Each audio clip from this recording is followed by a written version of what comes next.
Labas vakaras visiems. Kodėl aš esu čia? Nu tai ką, aš esu čia, tik Robertos dėka, nes ji pradėjo ją pirmoji.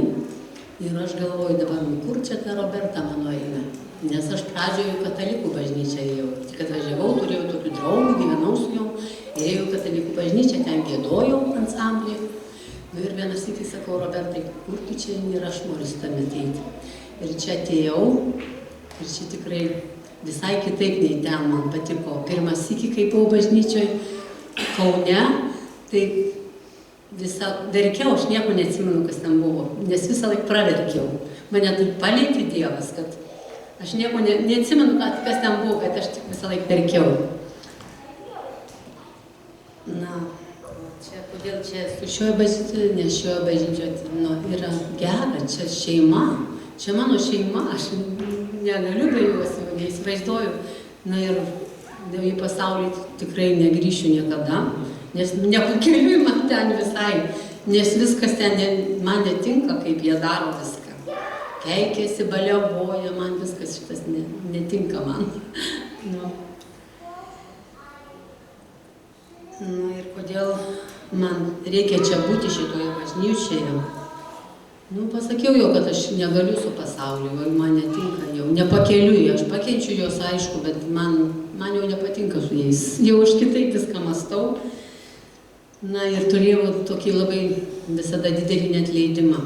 Būdavo užpykstu viskas, labai greit užpykstu, be reikalo aišku nepykstu, bet užpykstu ir negaliu niekaip atleisti. Ir dabar galvoju, jeigu Dievas liepė 77 kartus, 77 iš 7, tai aš jokių būdų negaliu net leisti, o turiu atleisti ir net nepykti, net užmiršti, kad tai buvo. Na ir kažkaip vis atsiranda skausmas ar pavargimas toks. Ir aš visą laiką anksčiau kažkaip tai, o dabar pasimeldžiu ir viskas praeina. Ir tas skausmas, ir tas nuovargis, ir atrodo, kažkaip darbė sakau, eisiu į bažnyčią, eisiu į repeticijas. Man sako, kaip tu dar pajėgsi eiti? Eisiu, sakau. Viskas gerai, man sakau, pareisiu į namus, pusę valandos pailsėsiu, pasimelsiu, sakau, ir pirmin.